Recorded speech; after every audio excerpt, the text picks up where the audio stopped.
Greetings, ladies and gentlemen. Welcome to Beyond Second Cognition. I'm Beall. The topic of this discussion is how to live without beliefs. This is an important topical matter because the entire first cognition world is predicated on beliefs. To put this thing in context, let's look at what belief is defined as. I want you to listen to this very closely. A belief is an acceptance that a statement is true or that something exists. Or it is trust, faith, or confidence in someone or something. Right there, the definition tells you that it's secondhand information. You believe it because someone said something and you happen to agree with it. And this goes across the spectrum. It doesn't matter if it's a political belief or if it is a religious belief. Somebody said it, you heard it, and you bought it. And then when you accept this belief because somebody else said it, then you make it a part of yourself. And the belief is not just a belief, it becomes a part of what your identity is. And I've discussed this in other videos, where people, they don't believe in feminism, they are a feminist. Or I don't believe in Christianity, I am a Christian. Or I am a Muslim. So any argument that you do not fold belief into your personal identity is malarkey. This is why I don't put any faith in beliefs, because beliefs, if you look at them deep enough, there's nothing there to support it except somebody say so. For almost 2,000 years in the West, Christians have taken the word of people that have written words in a book called the Bible. And they said, Jesus says this and Jesus says that. Well, do you really know that he said that, or are you just taking their words second, third, or fourth hand that he said that? Were you there when he preached these words? Or are you just taking somebody else's word for it? See, this is all beliefs are. Taking somebody's word for something and believing it. And today I'm going to pick on religionists in general. I want to take on the Christian thing and other religions. And this is the real big one that they catch you with. They tell you that your soul needs to be saved, that you require salvation. I'm going to ask you to stop and consider this ideology. Who the hell makes this determination that you need to be saved, and only the religious doctrine they're selling you provides this enigmatic salvation? See, you don't know this for a fact, you just believe it because somebody told you that. And once you believe it, then you become fearful that if you reject your faith, your soul is not going to be saved, you're going to go to hell. So you take somebody's say-so, you buy into the doctrine, and then you live a life of fear, defending a faith that you have no proof, no real evidence of. You just believe it because someone was able to convince you of it. And then you live your life defending the faith. Do you know that your soul needs to be saved? Do you have any valuable, valid evidence that proves this point? Or do you just buy the doctrine because it was imposed upon you through fear or through emotional manipulation at the invocation ceremony at the end of some church preacher's Sunday services? I ask you people that believe this shit to analyze this very, very closely. Why did you buy into the salvation doctrine? What was the compelling factor that convinced you to take their word for this shit? And you're probably going to find that either you were in some type of doldrum in your life where you had reached the bottom of the barrel of some type of depression, or they stirred you up by preaching a stirring sermon and then saying that you need to come forward and devote yourself to God, and in an emotional turmoil and upset and feeling guilty because preachers sell their stock in trade by creating guilt. That's how they sell salvation. They make you feel guilty first because you're not saved, so they can save you. And in the midst of this emotional upheaval at the end of a stirring service. You walk forward to the church with tears on your face and ask to have Jesus come into your heart. Every religion on the planet sells something similar to this doctrine. May not be the Jesus salvation, but they're selling salvation in some other type of package. Or within the constraints of their religion, you're asking the god or the goddess to give you something. I need a blessing from the goddess so I can get this job, or I need God to help me so I can get this new car. I mean, take your pick. But it's all predicated on the say-so of some priest or some guru or some holy book that they managed to convince you to buy into the belief. Political ideologies are the same way. They said something that you happen to like, and then you decided to fold it into your personality. I'm a Democrat. I'm a Republican. I'm a Marxist. I'm a socialist. So the belief becomes part of the fake personality of the Hapim virus. It's not you. It just happened to strike a chord somewhere in you that you decided to become a defender of the ideology. And I don't respect beliefs because they're predicated on no determination of your own. You take somebody else's word for it, and it's like a big con game. This is how con artists work. They convince you of a story, and then they bilk you out of your money or your fortune or whatever the case may be. In the case of religions, they bilk you out of your psychological comfortability. They make you constantly worried about salvation, or they give that false ego, that sense of being saved. Well, I'm saved, I'm a Christian, I got my free ticket to heaven, which creates another form of psychological comfort. But it's all still a con game, because that's all beliefs are, is a con game. If you scratch a belief very deeply, you're going to find in the end there's nothing there to support it. Either the evidence, like in the case of Marxism, shows it to be an utter lie after more than a century of socialistic endeavors that keep falling flat on their ass, but they keep peddling it and people are still stupid enough to keep buying it. Or you haven't had somebody come back from the afterlife and tell you, hey, this Jesus stuff is real. The lack of evidence should be enough to make you question the belief. Why should you put yourself through all this psychological discomfort on somebody else's say-so? When you can understand this about beliefs in general, then you can learn to live without belief. Truth will stand on its own without the necessity of a belief to support it. When you can find truth, beliefs go out the window.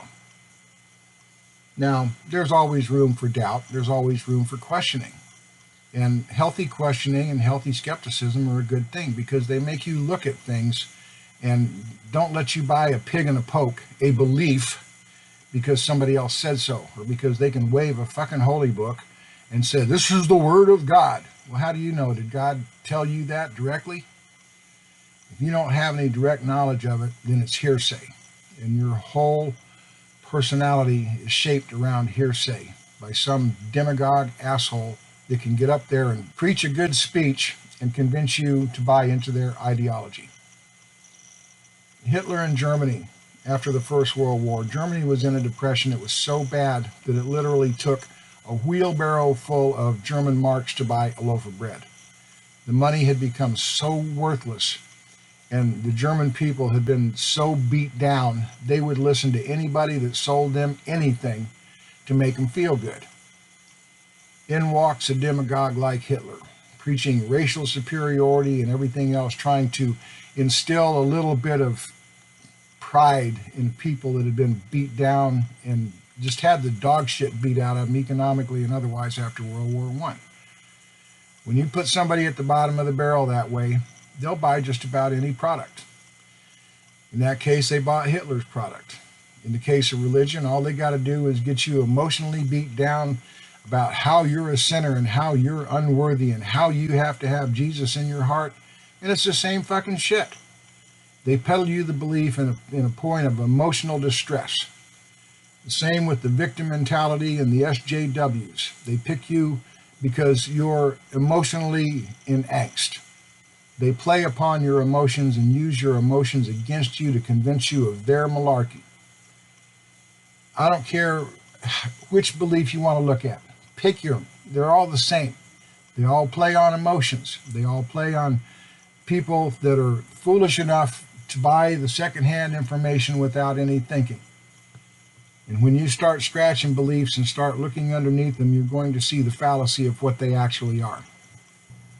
And see, here's the sad thing about our cultures worldwide. People will ask you, and I ask you to ask yourself, how many times have you heard somebody ask you, what do you believe? What do you believe in?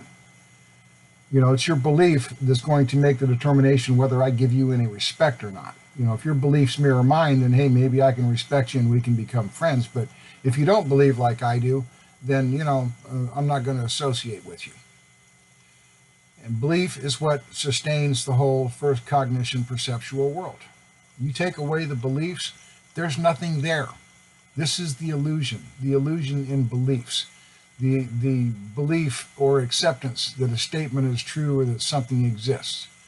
Why should you accept it instead of question it? When you start questioning, as I have done, you're going to find that there is no belief worthy of supporting. There's nothing there. It's a hollow edifice. And the people that peddle this stuff, particularly in religions, they know this. They know that there is an emotional aspect that they sell to the masses to get people to give up their alms to the church, to keep the churches functioning and running, and they usually do it through peddling an aspect of fear. Oh, if you don't agree with our ideology, you're going to go to hell. You're not going to be saved. And every one of these religions teach that you are an unworthy individual simply for being a human being. And if you buy into that unworthiness, then you're just buying into another victim mentality. God created you, but he didn't like the creation, so he's going to hold you accountable for his fuck up. Stop and think about the logic behind that with this Christian religion and stuff. If God is so perfect, how come he couldn't make humans work right? And because they couldn't make them work right, why should you be penalized because he was a shitty fucking creator? There's something to ponder. And the same thing goes with all the other religions. You always stand in the second or third class pew. You're never worthy enough. You're only a human. Every one of these religions disparages your humanity. You're not worth anything. Only the gods and their ideologies are worth something. And you should try to attain those, even though you can't because you're a human and you're a sinner. But you should try anyway. Can you see the psychotic mindfuck that this is with all these religions? Never be satisfied with being human. Never be human. Always strive to be something that you cannot attain. And we'll sell it to you. It's called religion. The same thing happens with politics. Same thing happens with any other belief. You're taking somebody else's word for it. You're shaping your own personality with it. And at the end of the day, you're nothing but a walking set of beliefs. Just like I said in my previous videos. And every one of you is victimized. You're victimized by the very gods you worship. And this is how the victim mentality permeates all of culture. So when you can transcend beliefs, you can live without beliefs. Because you will see the superficiality of beliefs and what they don't mean. How there is really nothing there except a hollow promise. Politics is the same way. Politicians get elected because they make promises that they never fulfill. Well, you know, in politics, at least we have a little bit of wisdom. We can vote one out, you know. How come we don't vote out our religions? Oh, wait a minute. They do. They create new ones all the time. So if you don't like the flavor that you're eating today, you can step over here and buy our flavor of religion. And it's all predicated on somebody else's say-so. So if you want to live your life living on secondhand information because somebody said so and because you happen to believe it because they got you at a moment of discomfort or made you feel emotionally uncomfortable, then I guess you deserve to live in a world of beliefs. People say, how can you live without a belief? Very simply, it's called living with truth. When you can live with truth, you don't have to pin your hat on beliefs, hollow edifices of promises that are never fulfilled. Being a perpetual victim because somebody wants to keep you victimized so they can control you or have power over you or your mind. When you can let go of beliefs, then you can find genuine freedom, and not until. Other than that, you're controlled by hollow promises concocted by other people, whether they be gods, priests, politicians, authorities, or academics. Until you can think for yourself, you cannot live without a belief. You have to put your faith in someone, anyone other than yourself. When you can start putting faith in yourself and putting faith in the truth, then you do not require a belief to live your life, because beliefs will never sustain you at the end of the day. Only you and your work ethic and your efforts are going to make your life good or bad one way or the other. The belief is never going to repair anything. And this is kind of what irks me too. People go out and do something and make a change in their life, get through a tough situation. They said, oh, thank God. God wasn't nowhere in the equation. You're taking things that you did and you're giving credit to a fictional entity. And if you have a bad day and it doesn't work out, oh, Satan did it. Bullshit. It was a bad situation that didn't work out. Satan wasn't hiding behind the bush going, "Ooh," to get you. People need to grow the fuck up. Start living in truth and you can forsake belief. The shadow of being told that something exists because somebody told you, and because a lot of other people believe the same lie that you do. That's just herd mentality and victimization. And with religion, humans are always the victims, they're always the second-class citizens, and you are never worthy of being who you are. That's a terrible way to live, folks. And this is why I do not live with beliefs. For those of you doing the work, stay the course and don't give up on yourselves.